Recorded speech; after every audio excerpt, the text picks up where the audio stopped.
Hello everyone, welcome to Learn with Yasmin. আজি ভিডিঅ'ত আমি আলোচনা কৰিম ক্লাছ 12 বায়োলজিৰ চেপ্টাৰ 12 জৈৱ প্ৰযুক্তিবিদ্যা আৰু ইয়াৰ প্ৰয়োগ biotechnology and it's এপ্লিকেশ্যনৰ এক্সাৰচাইজৰ question এনচাৰসমূহ।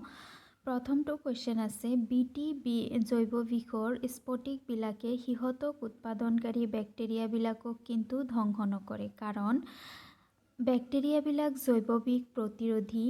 Number 2 জৈৱবিকবিলাক অপৰিণত। Number 3 জৈৱবিকবিলাক অকাৰ্যকৰী।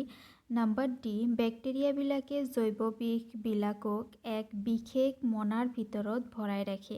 Question হৈছে যে যিটো বিটি আছে, বিটি এটা টক্সিন হয়, এটা বিষ হয়, যিটো বেক্টেৰিয়াৰ পৰা সৃষ্টি হয়। বেক্টেৰিয়াৰ পৰা সৃষ্টি হ'লেও ইহঁতে বেক্টেৰিয়াক কিন্তু ধ্বংস নকৰে। ইয়াৰ কাৰণ কি? তাৰ অপশ্যন দি আছে। প্ৰথমটো হৈছে যে বেক্টেৰিয়াবিলাকে হয়তো জৈৱবিক যিটো আছে তাক প্ৰতিৰোধ কৰিব পাৰে। নাম্বাৰ বি আছে জৈৱবিকবিলাক অপৰিণত, তাৰমানে ইমেচিউৰ থাকে যেতিয়া বেক্টেৰিয়াৰ দেহত থাকে তেতিয়া। নাম্বাৰ চি আছে জৈৱবিকবিলাক অকাৰ্যকৰী, তাৰমানে ফাংচনেল নহয়, একো কাৰ্য কৰিব নোৱাৰে। নাম্বাৰ ডি আছে বেক্টেৰিয়াবিলাকে জৈৱবিকবিলাকক এক মনাৰ ভিতৰত ভৰাই ৰাখে।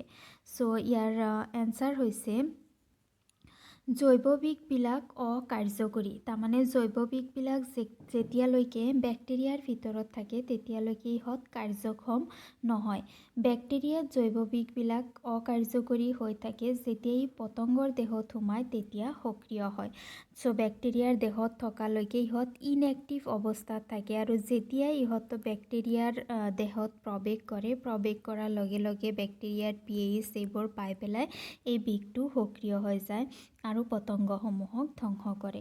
নাম্বাৰ 2 ট্ৰান্সজেনিক বেক্টেৰিয়াবিলাক কি? যিকোনো এটা উদাহৰণৰ সহায়ত ব্যাখ্যা কৰা। ট্ৰান্সজেনিক বেক্টেৰিয়াসমূহ কি হয় এটা উদাহৰণ দি বুজাই লিখিব দিছে। এনচাৰ হৈছে বহিৰাগত জিনক বেক্টেৰিয়াৰ জিনম বা প্লাজমিডত সংস্থাপন কৰাকে ট্ৰান্সজেনিক বেক্টেৰিয়া বুলি কোৱা হয়। তাৰমানে এটা বাহিৰৰ পৰা জিন আনি পেলাই যদি বেক্টেৰিয়াৰ দেহত সুমুৱাই দিয়া হয়, বেক্টেৰিয়াৰ দেহত সংস্থাপন কৰা হয়, ইন্ট্ৰডিউচ কৰা হয়, তেতিয়া তাক ট্ৰান্সজেনিক বেক্টেৰিয়া বুলি কোৱা হয়। চ' উদাহৰণ দি আছে। উদাহৰণ হৈছে দুটা DNA অনুক্ৰম A আৰু B মানৱ শৃংখল ইনচুলিন কলাই বেক্টেৰিয়াৰ প্লাজমিডত সংস্থাপন কৰিলে এই ট্ৰান্সজেনিক বেক্টেৰিয়াই মানৱ ইনচুলিন শৃংখল সৃষ্টি কৰে। ইয়াৰ পিছত শৃংখলবোৰক কলাই বেক্টেৰিয়াৰ পৰা পৃথক কৰা হয় আৰু মানৱ ইনচুলিন হিচাপে ব্যৱহাৰ কৰা হয়। চ' মানুহৰ যিটো ডায়েবেটিছ ৰোগ আছে, ডায়েবেটিছ ৰোগটো ইনচুলিনৰ কমিৰ কাৰণে হয় আৰু ইনচুলিন সৃষ্টি কৰা যিটো জিন আছে সেইটো জিন আনি পেলাই বেক্টেৰিয়াৰ দেহত সংস্থাপন কৰা হয়। যেতিয়া ইনচুলিন সৃষ্টি কৰা জিনটো বেক্টেৰিয়াৰ দেহত সংস্থাপন কৰা হয় তেতিয়া ইয়াক ট্ৰান্সজেনিক বেক্টেৰিয়া বুলি কোৱা হয় আৰু এই বেক্টেৰিয়াবিধে তেতিয়া এই বেক্টেৰিয়াবিধে ইয়াৰ পিছত যিমান বিভাজন কৰে, যিমান ৰিপ্ৰডিউচ কৰে, সিমান ইহঁতে কি কৰে এই ইনচুলিন থকা বেক্টেৰিয়াৰ ইহঁতে সৃষ্টি কৰে। তাৰপিছত সেই বেক্টেৰিয়াৰ পৰা ইনচুলিনসমূহ পৃথক কৰি পেলাই মানুহৰ দেহত ইয়াক সংস্থাপন কৰি পেলাই ডায়েবেটিছ ৰোগ নিৰাময় কৰা হয়। তাৰপিছত কুৱেশ্যন নম্বৰ 3। কুৱেশ্যন নম্বৰ 3 কৈছে আনুবংশিকভাৱে ৰূপান্তৰিত শস্যৰ সুবিধা আৰু অসুবিধাসমূহৰ তুলনামূলকভাৱে ব্যাখ্যা দাঙি ধৰা। আনুবংশিকভাৱে ৰূপান্তৰিত যিবোৰ শস্য আছে, জেনেটিকেলি মডিফাইড যিবোৰ শস্য আছে, মনত আছেনে?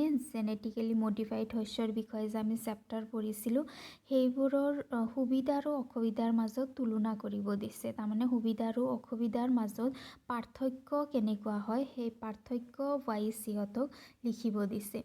চ' জেনেটিকেলি মডিফাইড আনুবংশিকভাৱে ৰূপান্তৰিত যিবোৰ সুবিধাসমূহ আৰু অসুবিধাসমূহ। নাম্বাৰ 1 শস্যবিলাক অজৈৱিক চাপৰ বিৰুদ্ধে বেছি শক্তিশালী হয়। তাৰমানে আনুবংশিকভাৱে ৰূপান্তৰিত যিবোৰ শস্য সৃষ্টি হয় সেইবোৰ শস্য যিবোৰ ক্লাইমেটিক কণ্ডিশ্যন আছে, বতাহ, বৰষুণ, তাৰপিছত খৰাং বতৰ, উষ্ণতা, এইবোৰৰ বিৰুদ্ধে শক্তিশালী হয়। তাৰমানে এইবোৰে উদ্ভিদসমূহক বা জীৱবিধক বিশেষ ক্ষতি কৰিব নোৱাৰে। তাৰপিছত এটা অসুবিধা হৈছে কিছুমান ক্ষতিকাৰক গুণ থকা শস্যৰ সৃষ্টি হ'ব পাৰে, যিবোৰ আনুবংশিকভাৱে ৰূপান্তৰিত জীৱ আছে শস্য আছে সেইবোৰ শস্যক কিছুমান ক্ষতিকাৰক গুণ থাকিব পাৰে, যিবোৰ বস্তু মানুহে ব্যৱহাৰ কৰিলে মানুহৰ ক্ষতি হ'ব পাৰে। নাম্বাৰ 2, খাদ্যৰ পৰিপুষ্টি বৃদ্ধি হয়। যিটো আনুবংশিকভাৱে ৰূপান্তৰিত শস্য থাকে তাত যিটো জিন আমি দিওঁ সেইটো জিন আমি নিজে বাছি পেলাই দিওঁ, গতিকে তাৰ পৰা যিটো খাদ্যৰ সৃষ্টি হয় সেইটো খাদ্য পুষ্টিৰ পৰিমাণ বেছি থাকে, নিউট্ৰিশ্যন বেছি থাকে। তাৰপিছত এটা অসুবিধা হৈছে যথেষ্ট পৰিমাণে পতংগ সৃষ্টি হয়। তাৰমানে এনেকৈ যিটো শস্যৰ সৃষ্টি কৰা হয় সেই শস্যৰ খেতিত পতংগৰ পৰিমাণ বেছি হোৱা দেখিবলৈ পোৱা যায়। নাম্বাৰ 3, ৰাসায়নিক কীটনাশকৰ প্ৰতি কম নিৰ্ভৰশীল। যিবোৰ আনুবংশিকভাৱে ৰূপান্তৰিত শস্য আছে শস্যসমূহ যিবোৰ ৰাসায়নিক কীটনাশকৰ প্ৰয়োজন নহয়। তাৰপিছত এটা অসুবিধা হৈছে ৰাসায়নিক পদাৰ্থযুক্ত শস্য সৃষ্টি হয় যি মানুহৰ ক্ষতি কৰিব পাৰে। তাৰমানে ৰাসায়নিক কীটনাশকৰ প্ৰয়োজন নহয়, তাৰমানে এইফালৰ পৰা এইটো ভাল হয়, খৰচ নহয় বা পলিউশ্যন নহয়, কিন্তু যিটো শস্য সৃষ্টি হয় সেইটো শস্যত অলৰেডি ৰাসায়নিক পদাৰ্থ থাকে যিটো খোৱাৰ পিছত মানুহৰ ক্ষতি হ'ব পাৰে। কুৱেশ্যন নম্বৰ 4 কৈছে ক্ৰাই প্ৰটিন কি? ইয়াক উৎপাদন কৰা এবিধ জীৱৰ নাম লিখা। এই প্ৰটিন ব্যৱহাৰ কৰি মানুহে কিদৰে উপকৃত হৈছে? 3টা কুৱেশ্যন আছে। ক্ৰাই প্ৰটিন কি হয়, ইয়াক উৎপাদন কৰা এটা জীৱৰ নাম, আৰু এই প্ৰটিনে মানুহক কেনেদৰে উপকৃত কৰিছে? এনচাৰ হৈছে ক্ৰাই জিনৰ দ্বাৰা সৃষ্টি হোৱা প্ৰটিনবোৰক ক্ৰাই প্ৰটিন বোলে। ক্ৰাই প্ৰটিনবোৰ হৈছে বিষাক্ত প্ৰটিন যিয়ে পতংগবোৰক ধ্বংস কৰে। তাৰমানে এইবোৰ হৈছে সেই বিটি টক্সিনবোৰ। এইবোৰ ক্ৰাই জিনৰ দ্বাৰা সৃষ্টি হয় কাৰণে ইয়াক ক্ৰাই প্ৰটিন বুলি কোৱা হয়। এইবোৰ হৈছে এটা বিষাক্ত পদাৰ্থ, এটা টক্সিন যিয়ে পতংগসমূহক ধ্বংস কৰে। ক্ৰাই প্ৰটিন উৎপাদন কৰা জীৱবিধৰ নাম হ'ল বেচিলাছ থুৰিনজিনেচিছ। বেচিলাছ থুৰিনজিনেচিছ হৈছে এবিধ বেক্টেৰিয়া যিয়ে এই ক্ৰাই প্ৰটিনবিধ সৃষ্টি কৰে। এতিয়া এই প্ৰটিন ব্যৱহাৰ কৰি মানুহ কেনেকৈ উপকৃত হৈছে?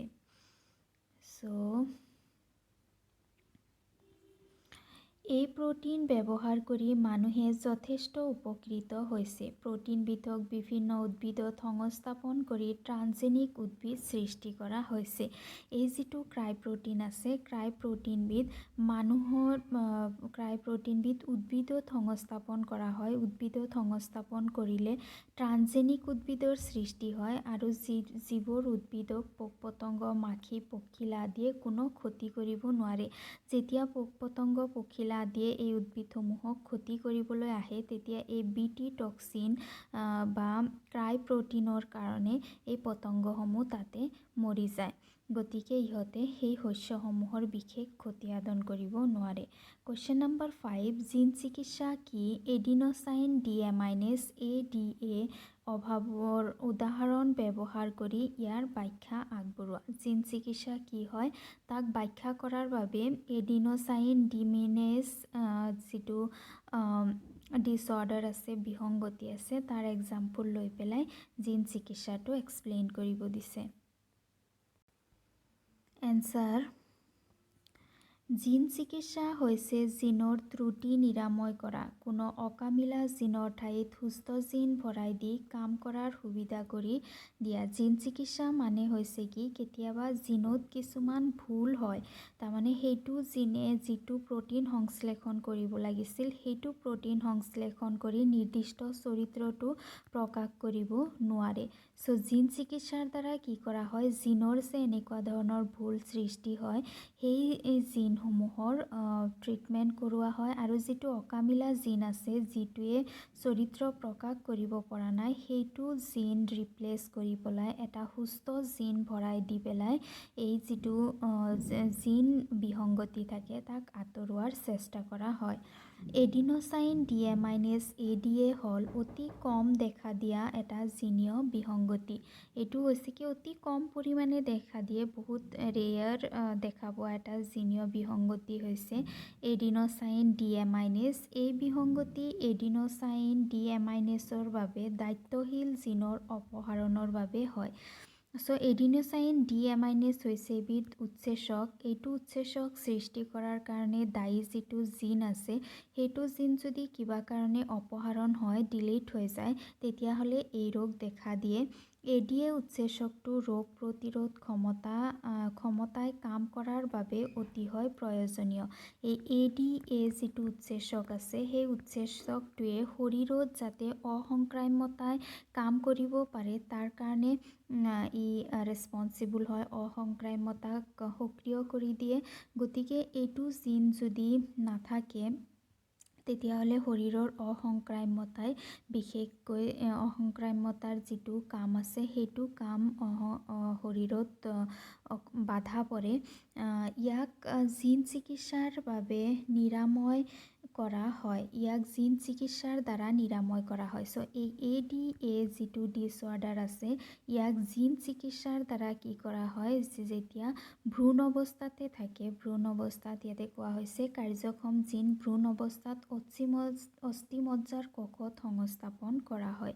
ইয়াতে কি কৰা হয় যে যেতিয়া ভ্ৰূণ অৱস্থাত থাকে, ভ্ৰূণটো মাতৃগৰ্ভত থাকে, সেইটো সময়তে এই ADA কাৰণে ৰেছপন্সিবল যিটো জিন হয়, সেইটো জিন অস্থিমজ্জাৰ কোষত সংস্থাপন কৰি দিলে ADA ৰোগৰ পৰা হাত সাৰিব পৰা যায়। কুৱেশ্যন নম্বৰ 6, ক্লনিং পৰীক্ষাৰ ধাপ আৰু ইকলাই জাতীয় বেক্টেৰিয়াত মানুহৰ জিনৰ প্ৰকাশৰ ব্যাখ্যাসূচক চিত্ৰ অংকন কৰা।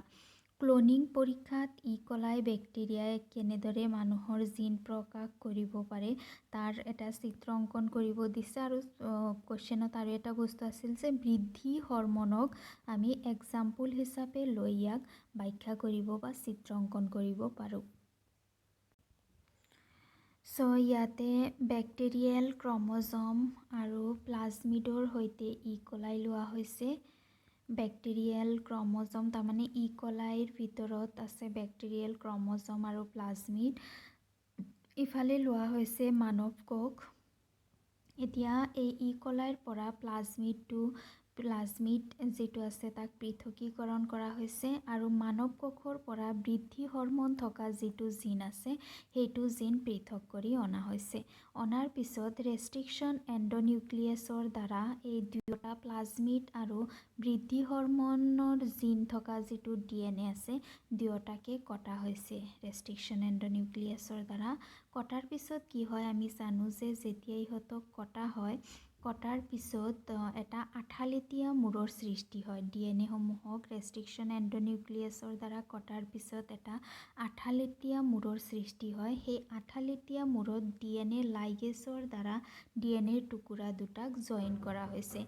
সৃষ্টি হোৱা পুনৰ্গঠিত প্লাজমিডক ইকলাই বেক্টেৰিয়াত সংস্থাপন কৰা হয়। এতিয়া যিটো পুনৰ্গঠিত প্লাজমিড সৃষ্টি হৈছে, তাৰমানে দুয়োটা DNA যেতিয়া লগোৱা হৈছে, লগোৱাৰ পিছত কি হৈছে, ৰিকম্বিনেণ্ট প্লাজমিডৰ সৃষ্টি হৈছে, পুনৰ্গঠিত প্লাজমিডৰ সৃষ্টি হৈছে। ইয়াক এতিয়া ইকলাই বেক্টেৰিয়াৰ দেহত সংস্থাপন কৰা হৈছে। বেক্টেৰিয়াবোৰক কৰ্ষণ মাধ্যমত ক্লনিঙৰ দ্বাৰা বৃদ্ধি কৰা হয়। তাৰপিছত ইয়াক ইকলাই বেক্টেৰিয়াত সংস্থাপন কৰাৰ পিছত এই পুনৰ্গঠিত প্লাজমিড থকা যিবোৰ ইকলাই বেক্টেৰিয়া আছে, সিহঁতক এটা মাধ্যমত বৃদ্ধি হ'ব দিয়া হৈছে। মানৱ বৃদ্ধি হৰম'ন থোপত সৃষ্টি হয়। যেতিয়া বৃদ্ধি হ'ব দিয়া হৈছে, তেতিয়া বেক্টেৰিয়াৰ ভিতৰত মানৱ বৃদ্ধি হৰম'ন যিটো আছে, সেইটো হৰম'ন থোপ হিচাপে সৃষ্টি হৈছে। তাৰপিছত ইয়াক উলিয়াই আনি পেলাই মানুহে ব্যৱহাৰ কৰিব পাৰিছে, মানুহে নিজৰ কামত ইয়াক ব্যৱহাৰ কৰিব পাৰিছে। কুৱেশ্যন নম্বৰ 7ৰ পৰা নেক্সট ভিডিঅ'ত আলোচনা কৰিম। আজি ভিডিঅ' কেনেকুৱা পালা জনাবা। ভাল লাগিলে লাইক কৰিবা, ফ্ৰেণ্ডছৰ সৈতে শ্বেয়াৰ কৰিবা আৰু চেনেল ছাবস্ক্ৰাইব কৰিবা। Thank U.